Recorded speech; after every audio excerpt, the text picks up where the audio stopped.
ಬಾಂಗ್ಲಾದೇಶದಲ್ಲಿ ಅಲ್ಪಸಂಖ್ಯಾತ ಸಮುದಾಯದ ಮೇಲೆ ದಾಳಿ ಆಗ್ತಿರುವಂತಹ ಪ್ರಕರಣಗಳು ವರದಿಯಾಗ್ತಾ ಇವೆ.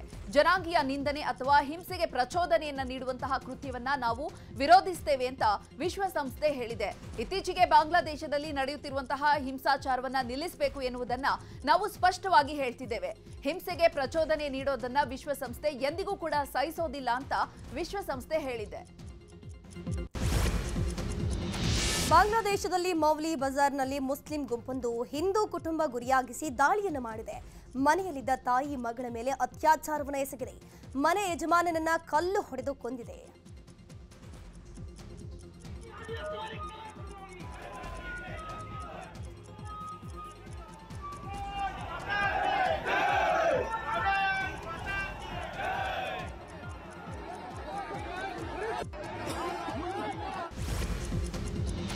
ಕೋವಿಡ್ ಕಾಲದಲ್ಲಿ ವಿಶ್ವಾದ್ಯಂತ ಜನತೆ ಮನೆಗಳಲ್ಲೇ ಬಂದಿಯಾಗಿ ಮಾನಸಿಕವಾಗಿ ಕುಗ್ಗಿ ಹೋಗಿದ್ದು ಎಲ್ಲರಿಗೂ ಕೂಡ ಗೊತ್ತೇ ಇದೆ. ಕೊರೋನಾ ವೈರಸ್ ಮಹಾಮಾರಿ ತಣ್ಣಗಾಗುತ್ತಿದ್ದಂತೆಯೇ ಬಹುತೇಕರು ಈ ಆತಂಕ ಹಾಗೂ ಖಿನ್ನತೆಯ ಮನಸ್ಥಿತಿಯಿಂದ ಹೊರಬಂದಿದ್ದಾರೆ. ಆದರೆ ಎಷ್ಟೋ ಮಂದಿ ಇಂದಿಗೂ ಕೂಡ ಅದೇ ಸ್ಥಿತಿಯಲ್ಲಿ ಇದ್ದಾರೆ ಎನ್ನುತ್ತಿದೆ ಅಧ್ಯಯನದ ವರದಿ. ಅಮೆರಿಕಾದಲ್ಲಿ 2020 ನವೆಂಬರ್ ವೇಳೆಗೆ 42% ವಯಸ್ಕರು ಖಿನ್ನತೆಯಿಂದ ಬಳಲ್ತಿದ್ರು. ಆದರೆ ಕೋವಿಡ್ ಮುಕ್ತಾಯವಾದ ಬಳಿಕ ಈ ಪ್ರಮಾಣ 20%ಕ್ಕೆ ಕುಸಿದಿತ್ತು. ಇದೀಗ ಈ ಪ್ರಮಾಣ 11%ರಷ್ಟಿದೆ. ಆದರೆ ಯುವಕರಲ್ಲಿ ಪ್ರಮಾಣ ಹೆಚ್ಚಾಗಿದೆ ಅಂತ ಅಮೆರಿಕಾದ ಹೌಸ್ ಹೋಲ್ಡ್ ಪಲ್ಸ್ ಸರ್ವೆ ಹೇಳಿದೆ. ಜಪಾನ್ನ ದಕ್ಷಿಣ ಕರಾವಳಿಯಲ್ಲಿ ಗುರುವಾರ ಪ್ರಬಲ ಭೂಕಂಪ ಸಂಭವಿಸಿದ್ದು ರಿಕ್ಟರ್ ಮಾಪಕದಲ್ಲಿ 7.1 ತೀವ್ರತೆಯನ್ನು ದಾಖಲಿಸಿದೆ.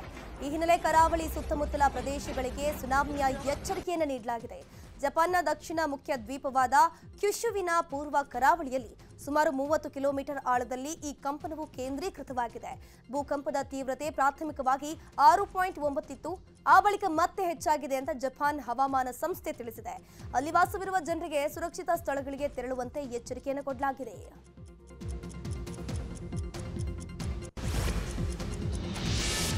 ನಾನು ಕಮಲಾ ಹ್ಯಾರಿಸ್ ಜೊತೆಗೆ ಚರ್ಚೆಗೆ ಸ್ಪರ್ಧೆಗೆ ಸಿದ್ಧನಿದ್ದೇನೆ.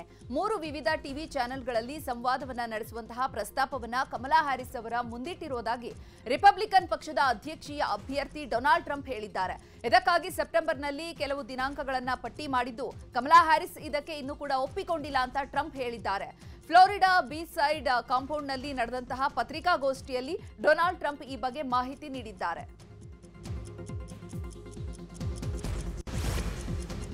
ಇದೀಗ ಒಲಿಂಪಿಕ್ಸ್ನ ಪ್ರಮುಖ ಸುದ್ದಿಗಳನ್ನು ಒಂದೊಂದಾಗಿ ನೋಡ್ತಾ ಹೋಗೋಣ. ಪ್ಯಾರಿಸ್ ಒಲಿಂಪಿಕ್ಸ್ ಕಂಚಿನ ಪದಕ ಗೆದ್ದ ಟೀಂ ಇಂಡಿಯಾಗೆ ಆಟಗಾರರಿಗೆ ಮೋದಿ ಕರೆ ಮಾಡಿ ವಿಶ್ ಮಾಡಿದ್ದಾರೆ. ಅಲ್ಲದೆ ಕಂಚು ಪಡೆದ ಸಂಭ್ರಮದಲ್ಲಿರುವಂತಹ ಭಾರತದ ಹಾಕಿ ತಂಡ ಕುಣಿದು ಕುಪ್ಪಳಿಸಿದೆ. ಸರ್ ನಮಸ್ಕಾರ. ನಮಸ್ಕಾರ ಸರ್.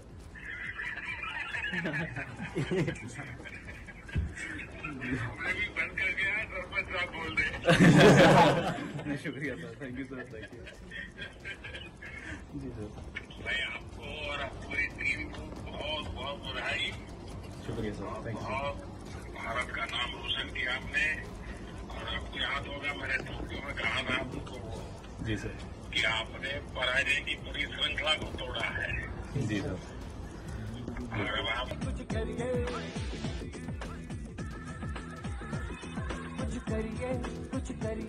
बस बस बड़ा बोले अब कुछ करिए. ಒಲಿಂಪಿಕ್ಸ್ ಕ್ರೀಡಾಕೂಟದಲ್ಲಿ 100 ಗ್ರಾಂ ತೂಕ ಹೆಚ್ಚಾದ ಹಿನ್ನೆಲೆಯಲ್ಲಿ ಅನರ್ಹಗೊಂಡಿದ್ದ ಭಾರತದ ಕುಸ್ತಿಪಟು ವಿನೇಶ್ ಫೋಗಟ್ ಕಾನೂನು ಹೋರಾಟ ಶುರು ಮಾಡಿದ್ದಾರೆ. ವಿನೇಶ್ ಪರವಾಗಿ ಖ್ಯಾತ ವಕೀಲ ಹರೀಶ್ ಸಾಳ್ವೆ ವಕಾಲತ್ತು ವಹಿಸಲಿದ್ದಾರೆ ಎನ್ನಲಾಗ್ತಿದೆ. ಟೋಕಿಯೋ ಒಲಿಂಪಿಕ್ಸ್ನಲ್ಲಿ ಚಿನ್ನ ಗೆದ್ದು ಪ್ಯಾರಿಸ್ ಒಲಿಂಪಿಕ್ನಲ್ಲಿ ನೀರಜ್ ಚೋಪ್ರಾ ಬೆಳ್ಳಿ ಪದಕಕ್ಕೆ ತೃಪ್ತಿ ಪಡೆದುಕೊಳ್ಬೇಕಾಯಿತು. ಇದೀಗ ಈ ಬಗ್ಗೆ ರಿಯಾಕ್ಟ್ ಮಾಡಿರುವಂತಹ ನೀರಜ್ ಚೋಪ್ರಾ ಗಾಯದಿಂದಾಗಿ ಹಿನ್ನಡೆಯಾಯಿತು. ಮುಂದೆ ಇನ್ನಷ್ಟು ದೂರ ಜಾವೆಲಿನ್ ಎಸೆಯುವವರೆಗೂ ವಿಶ್ರಮಿಸುವುದಿಲ್ಲ ಅಂತ ವಿಶ್ವಾಸದ ಮಾತುಗಳನ್ನಾಡಿದ್ರು.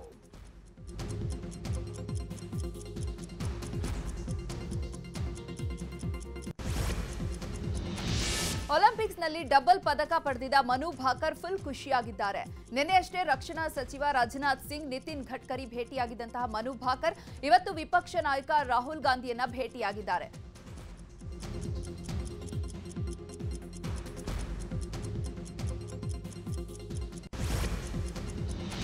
ಪ್ಯಾರಿಸ್ ಒಲಿಂಪಿಕ್ಸ್ನಲ್ಲಿ ಭಾಗವಹಿಸಿರುವ ಭಾರತದ ವಿಜೇತ ಕ್ರೀಡಾಪಟುಗಳಿಗೆ ಕಲಾವಿದರೊಬ್ಬರು ಪೆನ್ಸಿಲ್ ಸ್ಕೆಚ್ನಲ್ಲಿ ಅವರನ್ನ ಫೋಟೋವನ್ನು ರಚಿಸುವ ಮೂಲಕ ಗೌರವವನ್ನು ಸಲ್ಲಿಸಿದ್ದಾರೆ.